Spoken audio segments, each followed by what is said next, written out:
देखें, supreme court तो बहुत संजीदा है केस चलाने के लिए, मगर उनके भी कुछ वक्त की पाबंदी की वजह से मजबूरियां हैं। आज वो एक मीटिंग थी उनकी, वो जुडिशल काउंसिल में मीटिंग थी, तो वक्त कम हुआ इसलिए ये केस नहीं चल सका। बल्कि वो संजीदा है केस को चलाने में, उनको मजबूरियों का पता है, मगर सिर्फ वक्त की कमी की वजह से।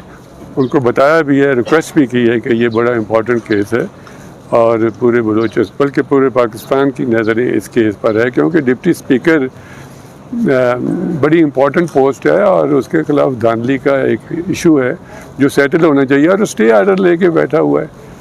अब तो मैं दरख्वास्त दे रहा हूँ कि स्टे आर्डर को मॉडिफाई कर दें, क्योंकि जो वो बेनिफिट ले रहा है, जो पब्लिक एक्सपेक्टर से पैसे ले रहा है, स्टे आर्डर को जो इसको मॉडिफाई करें। अगर उसके ख़िलाफ़ फ़ैसला होता है तो वो सारे पैसे वापस करें, क्योंकि ये पब्लिक का पैसा है, धांधली है।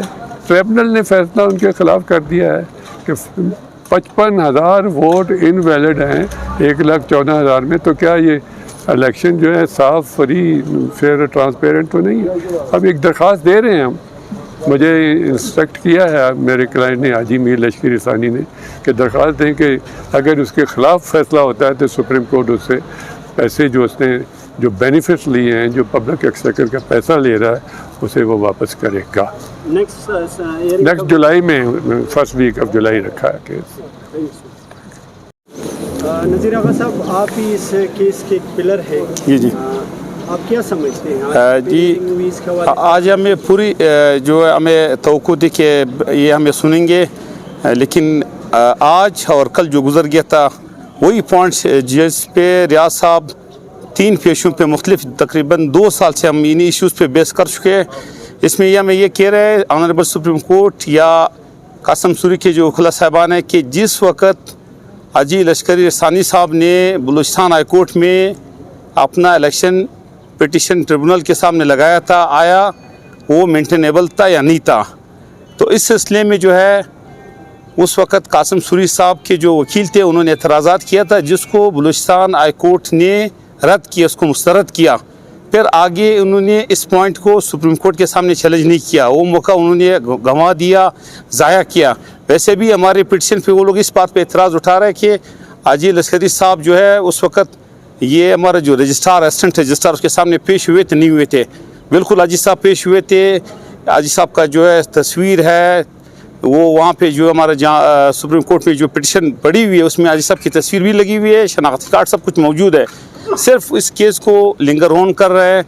हमें बड़े अफसोस से कहना पड़ता है कि उनके वकील साहबान भी जो है उस केस में कभी वो कहते हैं मुझे कोरोना है, कभी जो है आखिर रोस्टर के सामने जो है वो कासम सूरी को बचाना चाहते हैं। वक्त तेज़ी के साथ गुजर रहा है, तकरीबन 3 साल अभी मुकम्मल होने वाले, 2 साल रह गए, फिर भी हमने नहीं छोड़ना है। जैसे मेरे सीनियर उस्ताद ने कहा, रियाज साहब ने, कि अब हम इनके ख़िलाफ़ एक और एप्लीकेशन लेने जा रहे हैं। उसमें हम ये कहेंगे कि अगर जब भी हमारे पिटिशन इंशाल्लाह जब मंजूर होगी तो जो मराहत जो है कासम सूरी ने जो है हुकूमत पाकिस्तान से जो है वसूल किए थे, उसकी वापसी के लिए भी हाजी साहब की तरफ से जो है एप्लीकेशन बनाया जाएगा और इंशाल्लाह आइंदा समाज पे हम वो दाखिल कराएंगे। और जितने मराहत उन्होंने लिए, जब भी हमारा पिटिशन मंजूर होगा तो वफाकी हुकूमत से हम सदा करेंगे अदालत सुप्रीम कोर्ट के ज़रिए से कि वो जो मराहत है वो वापस कौमी ख़जाने में जो है उसको शामिल किया जाए। तो हमें कोशिश हमारी जारी है, हम इंशाल्लाह इनका छोड़ना नहीं है। हमने इनको चाहे लाहौर हो, इस्लामाबाद हो, कोयटा हो, जहाँ भी एयरिंग होगी हमने जो है तैयारी के साथ आज फिर हम लोग मौजूद थे तैयारी के साथ। आज फिर उनके वकील ने जो है मतलब रोस्टर के सामने नहीं आया बहस करने के लिए, चूँकि सुप्रीम कोर्ट के पास भी टाइम नहीं था। अब लाहौर में इंशाल्लाह उम्मीद है कि हम वहाँ जाकर इस केस को जो है वहाँ हम लोग आर्गू करें।